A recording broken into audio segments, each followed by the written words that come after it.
Hello, I'm Renan Barkana, a professor of astrophysics. Our culture in the West is overwhelmed by bad ideas. Maybe we scientists can play a major role in taking back the culture. Science is a great achievement of the West. In my opinion, it is the crown jewel of human culture. I think that anyone who appreciates science should celebrate and promote the ideas behind it. The most fundamental basis for Western civilization is freedom. People in the West often take it for granted, but it is a powerful concept that provides the basis for the three pillars of the West: science, democracy, and capitalism. Despite what our current culture teaches, these three concepts are closely related and highly dependent on each other. Either they will hang together or they will hang separately, as in the Ben Franklin quote. I will briefly discuss each of the three and highlight common features.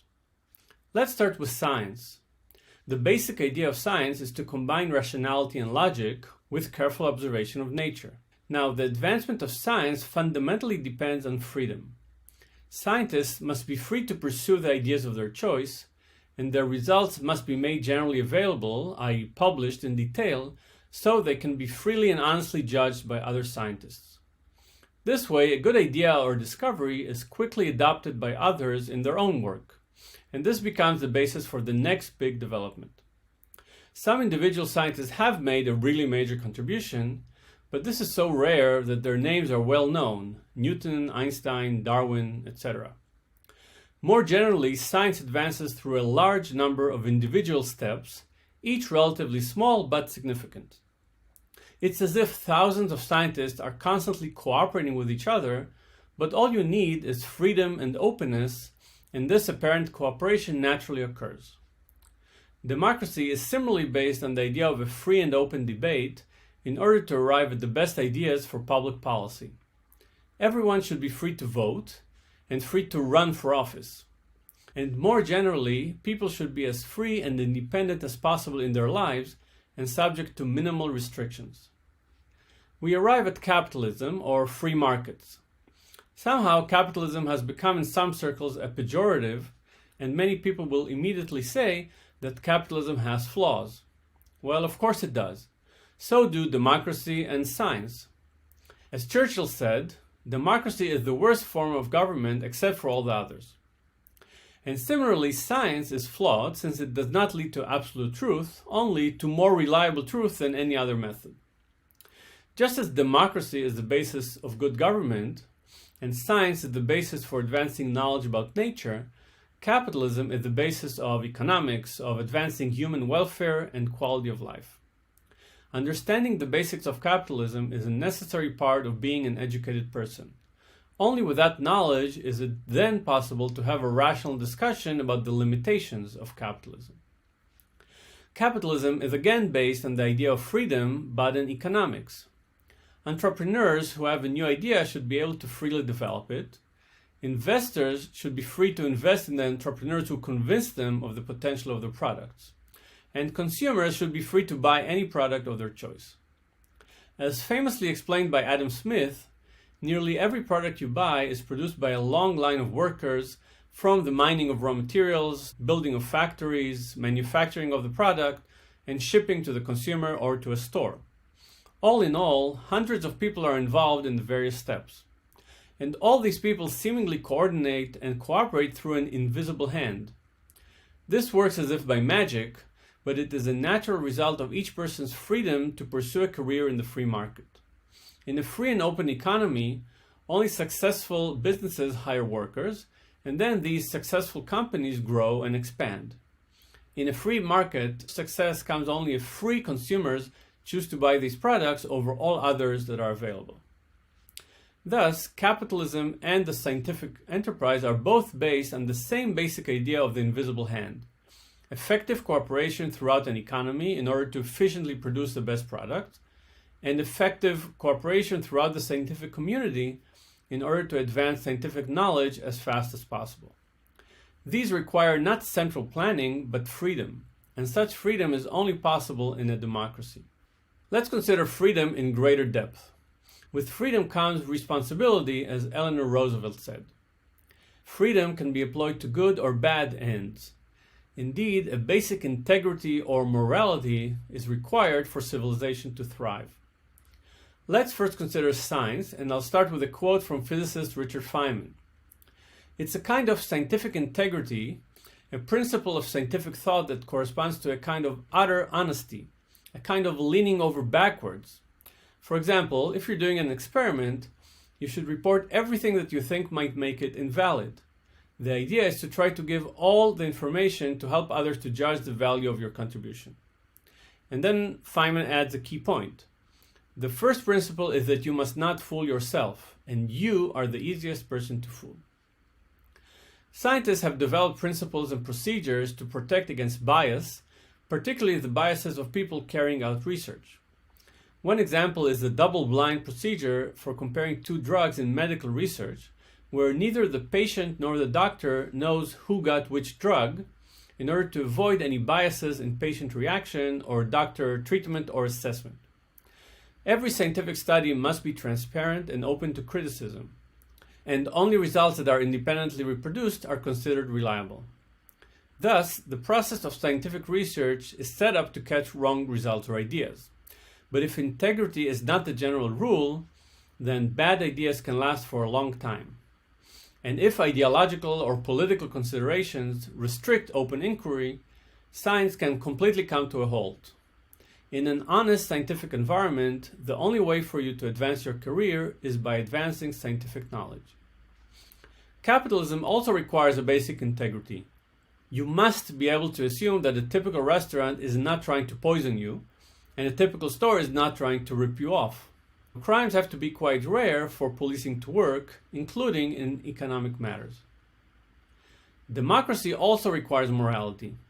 John Adams said about the US Constitution, "Our Constitution was made only for a moral and religious people."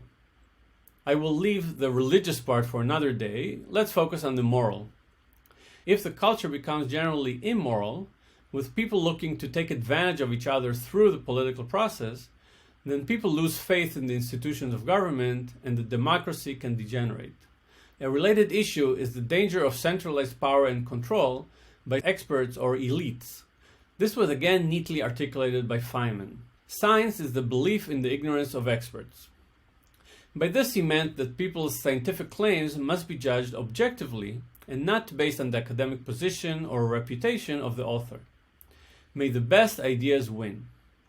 This way, everyone benefits from the fastest possible advancement of science. That's how a patent clerk with no academic position, by the name of Einstein, was able to revolutionize physics. On the subject of centralized power, democracy protects itself from tyranny through the separation of powers and checks and balances, principles that ensure that no one person or small group can attain complete control of government power. Another principle in democracy is limited government and local government or federalism. The point is that you know your life best, and people who are closest to you know your circumstances better than others. So, for example, the decision of whether to accept a job offer is best left to you, not some government bureaucrat. And the decision of whether to open a school on your street is best left to a neighborhood board or local mayor, not the president or prime minister of the entire country. Science has a similar philosophy of localism. Each scientist should be free to choose what scientific problem to work on. A related idea is that knowledge and innovation are widely distributed, especially since scientific knowledge has become highly specialized. It is important to prevent control of the scientific process by force, for example, by academic authorities that may suppress novel ideas, since this might undermine their own stature. The attempted solution is an open process of scientific funding, publishing, and debate. Again, we can see parallels in democracy, where it is important to prevent laws and regulations from controlling every aspect of people's lives and crushing their freedom. And in capitalism, monopolies can use their market dominance to crush competitors, and government can force consumers to choose some products over others and prevent free choice. Consumers should be able to choose what to buy without coercion. To summarize, the basis of the great political, economic, and technological achievements of the West is a combination of freedom and integrity. Freedom means the free exchange of ideas or of money and products. Over time, the best ideas and products win as long as they are free to do so. An invisible hand leads to apparent coordination among independent individuals who together create a thriving community that brings about progress. All this is threatened when freedom is co-opted by force, prejudice, or centralized control. Freedom also implies responsibility. Whether we are talking about scientists, politicians, or workers and business owners, most must have the integrity to play by basic rules. Otherwise, the entire system gets distorted and ultimately ruined if freedom is undermined by either corruption or coercion. I'll close with an example that I hope will be thought-provoking. Let's think about public education. In the countries that I know well, Israel and the US, the way it usually works is that kids go to the school nearest where they live. In some cases, there may be a choice of 2 or 3 nearby schools, but anything beyond that requires special permission from a local government bureaucrat. Now compare this to restaurants. Suppose that, if you wanted to eat out, you could only go to the restaurant nearest your home. Even if the restaurant served food you didn't like, or the service was terrible, that was your only choice. If you wanted to eat out anywhere else, you would have to set up a meeting with a local government official and obtain his permission in writing. In this type of world, would restaurants be better or worse? Well, anyone who opened a restaurant would be guaranteed a large number of customers. There would be no particular reason for a restaurant to invest time and money in order to serve good food or have good service. If people complained, they would have no choice but to come back anyway. Well, people could go to a different restaurant by going through the government approval process or by moving to a different address, but that would be pretty rare. This all obviously sounds ridiculous in the case of restaurants. In reality, bad restaurants go out of business and good restaurants expand their capacity and open new branches. If lack of freedom to choose is unreasonable for restaurants, why do people think that it is reasonable in the case of education? Is education somehow less important than eating out?